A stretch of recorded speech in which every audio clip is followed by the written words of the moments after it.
Hey guys, Tyler here with Revvin Reviews. So today we're going to be talking about Ferrari's 70th birthday. Obviously Ferrari's been around for quite some time, and actually, to be honest, it's been 70 years. They first released they first test drove their first car, which was the 125S, back on March the 12th, 1947, which is a couple years after World War II, and it was, I guess, a great time for them. Enzo Ferrari first test drove his 125S through the hills and such of Maranello, Italy, where the factory is located, and the factory still is located there today. They just did a video, which is quite cool. I actually just finished watching it. It's really cool to watch, and I honestly loved it. It's basically the 125S driving around, or the 125S in like a workshop.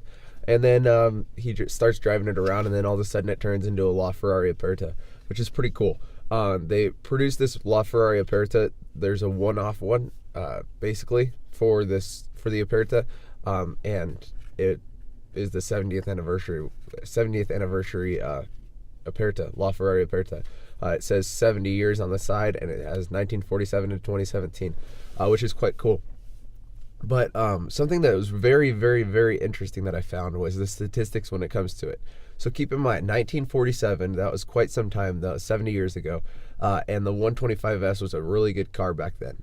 It had 118 horsepower with a 1.5 liter V12. That's a really small, that's a extremely small V12. I think a 1.5 liter now would be maybe a 4-cylinder, maybe, and that's kind of pushing it. So to put that into perspective is just crazy, considering that the LaFerrari Aperta, which, if you guys don't know what the Aperta is, it's basically just the convertible version. It has a Targa top on the top, but then you can switch it out for a carbon fiber top for like a couple $100,000 more. Kind of stupid, but anyways, it has a 6.3 liter V12, which produces 949 horsepower and 664 foot-pound of torque. And that's all produced by the 6.3 liter V12 along with a hybrid powertrain system.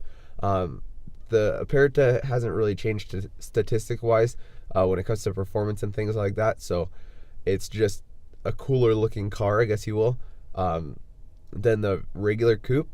In my opinion, at least, I like the way that the doors go on the coupe, but I also like the way the doors go on this. I mean, it still has some cool doors, but it's not like overbearing. It's kind of got like an Aston Martin feel door where it opens up and out, not like a Lamborghini door where it opens straight up, but Aston Martin where it kind of opens up and out, with the Aperta at least. And then obviously the LaFerrari, if you haven't seen a picture of them, the doors open from the roof right here, and then from the A-pillar up there, and then they just swing open, kind of like a LMP1 car, I guess. But yeah, so the LaFerrari Aperta hasn't really changed very much between the regular coupe and the Aperta. So on that note, guys, I want to see what you guys think about this video. What do you guys think about the LaFerrari and the 125S?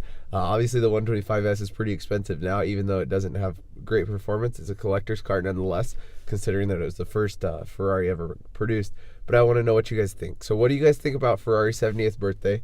Would you guys get a Ferrari? I think Ferrari makes some of the best cars out on the market today. Obviously, they don't really like you testing out performance against other cars, but I mean, who cares? Just do it anyways. But anyways, on that note, guys, put your answers in the comments below or on our social media accounts, and then I will see you guys later. Have a great day.